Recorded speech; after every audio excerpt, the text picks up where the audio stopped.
안녕하십니까. 풍성한 한반도를 위한 통일 SOS 초등 아카데미 통일한국사 첫 번째 삼국시대와 통일에 대해서 강의를 맡게 된 한림성심대학교의 이윤기 교수입니다. 만나서 반갑습니다. 이번 이 행사는 이 아카데미는 복지법인 풍성하게가 주최하고 또 주관하였고요. 그 다음에 이제 통일교육협의회라고 하는 사단법인이 있는데 이곳에서 후원을 해서 이번 이 아카데미 또 일들을 진행할 수 있게 되었습니다. 여기서 SOS라고 하는 게 이제 뭐의 약자냐면 Study, Open, Save. 그래서 공부하고 또 오픈된 마음으로 잘 저장하는 거 이제 이렇게 진행하기로 되었거든요. 그래서 이런 일들을 이제 우리가 공부하고 배워가는 과정을 갖게 될 것 같습니다. 자, 그러면 이제 이제부터 우리 이제 초등 아카데미를 시작하겠습니다. 자, 여러분 지도를 보시면 우리나라의 삼국시대, 삼국시대 사실은 뭐 어떻게 보면 사국시대, 그죠? 네 개의 나라가 있었어요. 이 사국시대라고 볼 수 있는데 이렇게 있었던 이유는 뭐냐면 북쪽으로는 고구려가 이렇게 있었습니다. 근데 고구려의 지도를 보시면 굉장히 넓죠. 굉장히 넓고 그 다음에 백제가 있죠. 그 다음에 이제 신라 그리고 가야가 있었습니다. 오히려 뭐 가야가 신라보다 더 컸던 그런 순간 있었습니다.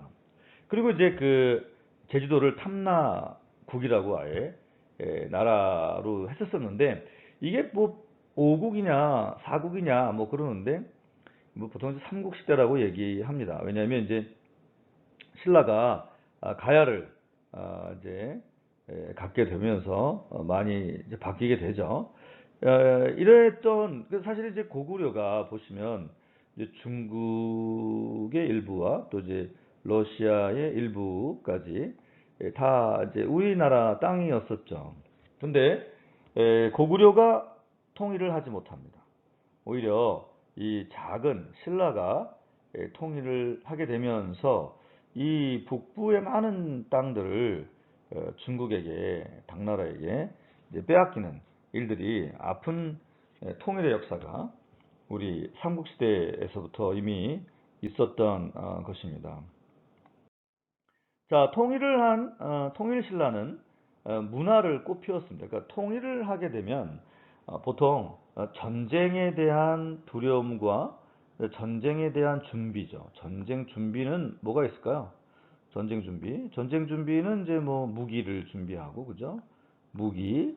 그다음에 이제 또 뭘 준비하죠? 이제 군사를 키우죠. 무기와 군사를 키웁니다. 군대를 키우는데 이게 다 돈이죠.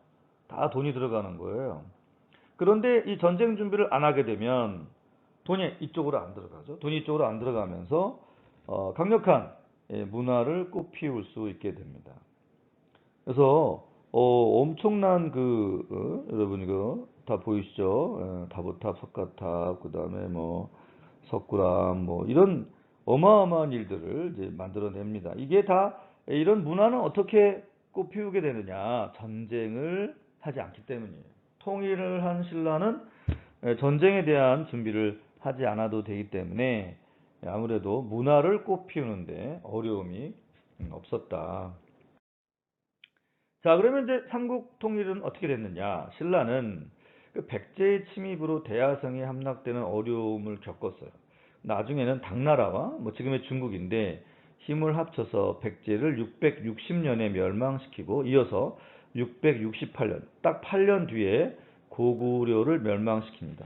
그 이후에 당나라가 고구려와 또 백제의 옛 땅을 차지하려고 하니까 또 싸워요. 그러니까 결국은 이 도와주던 중국이 또 땅을 뺏겠다고 하는 거죠. 참 그거 보면 큰 나라들하고 말이야 이거 힘을 합쳐서 통일을 하는 게 과연 이게 좋은 건가? 뭐 이런 생각이 들긴 합니다. 그래서 대동강 원산만 이남의 땅을 차지하는 통일의 대업을 이루게 되었다.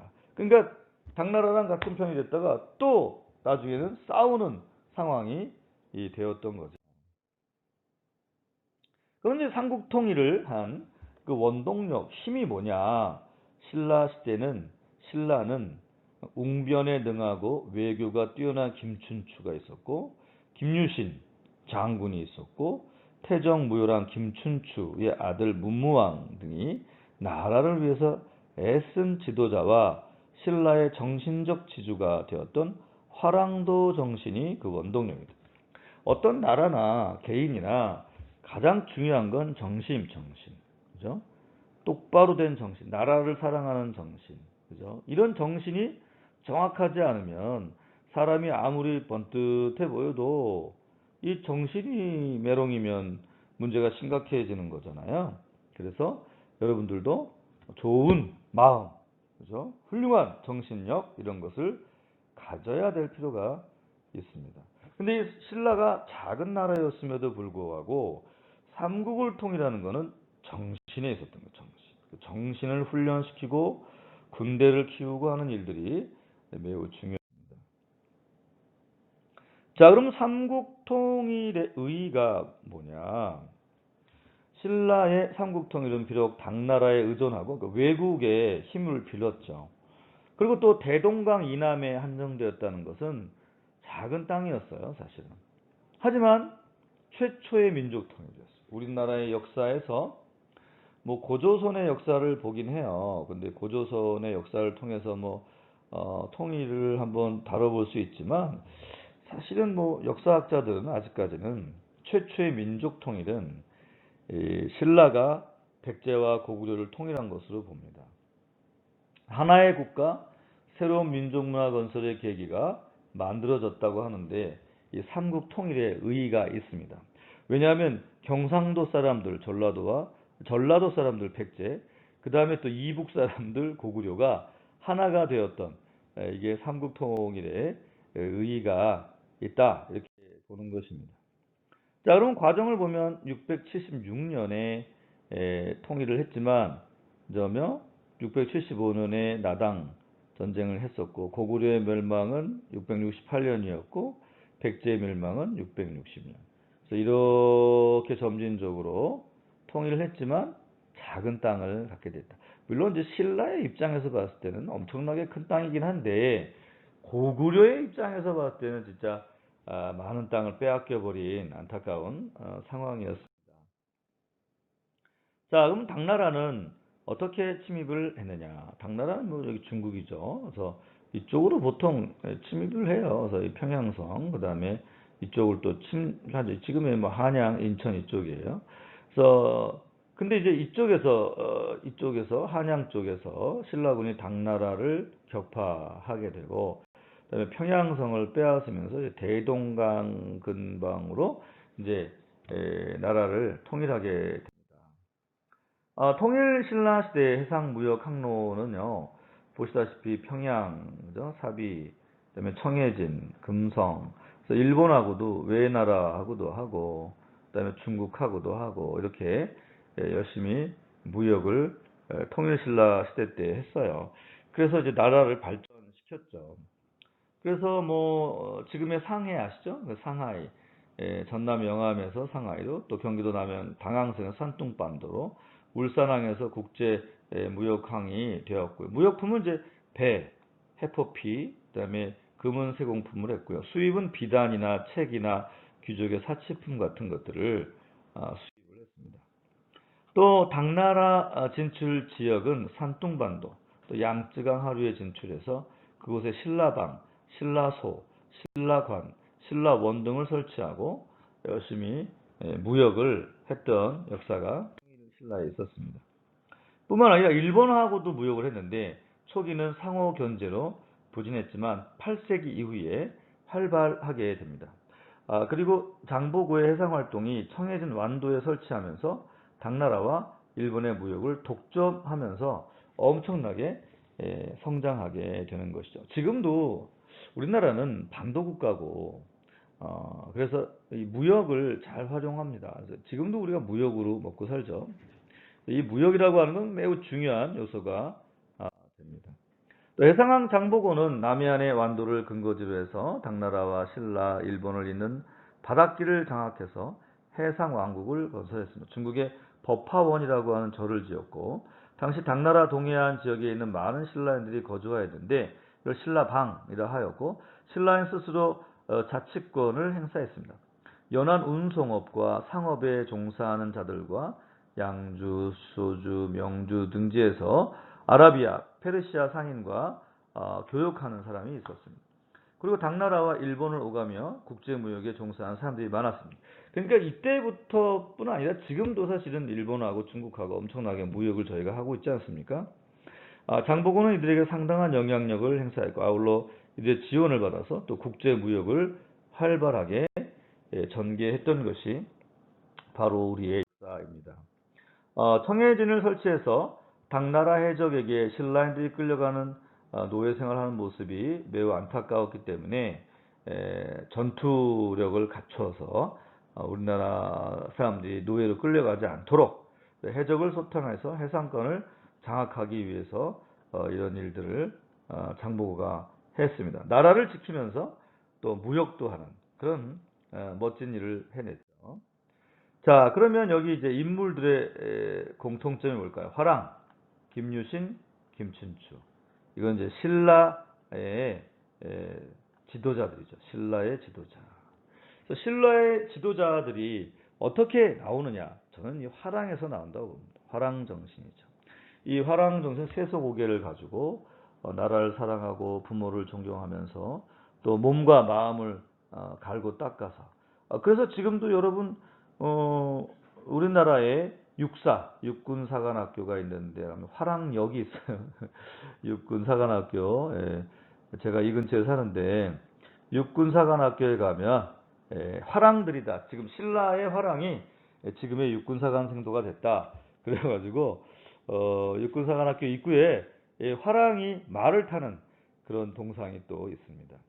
근데 이 정신이 매우 중요합니다. 나라를 잘 지키겠다라고 하는 이런 정신이야말로 삼국 통일을 이루는데 핵심이 됐다. 저는 그렇게 생각합니다. 그러니까 삼국 통일의 핵심은 화랑 정신에 있지 다른 거 없습니다. 뭐 다른 나라들은 뭐 약했나요? 백제도 강한 나라고 고구려도 강한 나라고 뭐 거기엔 똑똑한 사람이 없었을까요? 똑똑하고 좋은 사람이 많았지만 지금 여러분처럼 자라나는 세대들에게 바로 된 정신을 가르쳤던 일을 안 한 백제나 고구려는 망하고 그 일을 잘한 오히려 신라가 작았지만 통일을. 자, 그럼 삼국 통일 중에 신라는 어땠나? 삼국 중에서 가장 늦게 발달했다. 가장 늦게 발달했고 작았어요. 한강 유역 차지하기 위해서 삼국은 계속 싸웠어요. 그러니까 지금도 한강이 서울이죠. 거기가 왜 좋냐면 물이에요, 물. 남한강, 북한강이 내려와가지고 그 물이 합쳐져서 흐르기 때문에 사람이 살려면 물이 필요하니까. 그래서 한강 유역의 싸움 이게 계속 되면서 결국은 삼국통일이 됐죠. 근데 이제 백제 의자왕의 계속된 공격으로 신라 시대 신라가 어려워지기도 했지만 결국 그런 일들을 다 견뎌내고 삼국 통일을 한 신라는 이 화랑 정신에 있다. 그렇게 봅니다. 뭐 삼국 통일을 이룰 수 있었던 까닭이 뭐냐? 화랑도죠, 화랑도. 이 화랑 정신을 갖고 있는 화랑들의 역할이고, 그 다음에 또 김춘추, 김유신, 문무왕 등의 뛰어난 리더십들이 있었던 거예요. 아무리 밑에 훌륭한 장교들이 있어도 대장이 신통치 않으면 망하는 거죠. 근데 대장도 괜찮은 대장들이 3명이나 그곳에 있었고, 또 당나라와 아주 외교 활동을 잘해서 오히려 뭐 고구려랑 뭐 아니면 백제랑 뭐 잘할 수 있었을 텐데 아주 작은 신라가 외교가 잘 되어서 같이 나당 연합군을 이끌고 백제와 고구려를 무너뜨려서 결국은 삼국의 통일을 이루게 됩니다. 자, 그럼 그 신라의 삼국 통일은 신라의 발전에 어떠한 영향을 주게 되었을까요? 그게 이제 그때 당시에 종교가 이제 불교였기 때문에 불교를 융성하게 하게 되었고, 그 다음에 또 여러 가지 문화를 꽃피울 수 있게 되는 거죠. 결국은 뭐 군사적으로 통일이 되어야 그 다음에 문화는 문화고 경제는 경제가 되는 것이겠죠. 그러면 이제 의의가 뭐냐? 역사적 의의가 뭐냐? 이게 가장 중요한데 최초의 민족 통일 그리고 나뉘어졌던 삼국이 하나의 민족으로 통일이 됐다. 또 민족 문화가 발전하는 기반이 닦여지게 되어서 사실 이제 이 삼국 통일 이후에 보면은 우리나라가 이렇게 막 잘게 잘라진 국가의 형태가 아니라 고려 시대 그것도 이제 하나의 국가죠. 또 조선 시대 하나의 국가죠. 그러니까 이 삼국 통일을 한 통일신라 시대 이후로 계속 이렇게 하나가 된 국가로 발전하게 되는 거죠. 그러니까 매우 중요한 역할을 신라가 했어요. 그러니까 고려나 조선으로 넘어가는 것도 하나의 통일된 민족의 형태로 넘어가게 되지 않습니까? 근데 이게 바로 통일신라가 이 일을 해놨기 때문에 고려로 가고 조선으로 가게 되는 거죠. 그래서 사실은 이 신라는 아주 중요한 일을 했다라고 하는 것이 저의 주장이 되겠습니다. 자, 그러면 분단된 우리나라의 상황을 한번 볼까요? 이게 뭐 옛날에는 삼국이 아니지만 지금 뭐 한 두 개로 나눴어요. 그죠? 1, 2로 나눠져 있는데 이게 지금 한번 삼국을 통일한 신라를 보면서 우리 민족이 나아갈 방향을 생각해 봐야 됩니다. 그때도 큰 나라가 통일을 이루지 않고 오히려 작은 나라가 신라가 이루었지 않습니까? 어떤 정신? 화랑 정신.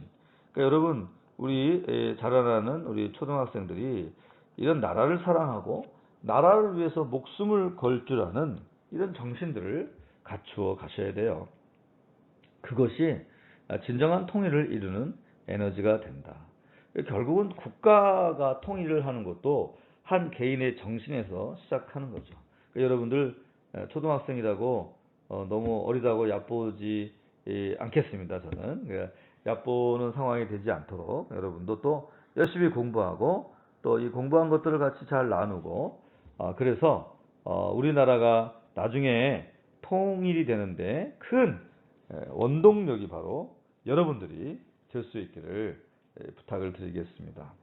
자, 오늘 강의가 길었을 텐데 그래도 끝까지 들어주신 우리 초등학생들에게 너무나 고맙게 생각하고 오늘 강의를 모두 마치도록 하겠습니다. 감사합니다.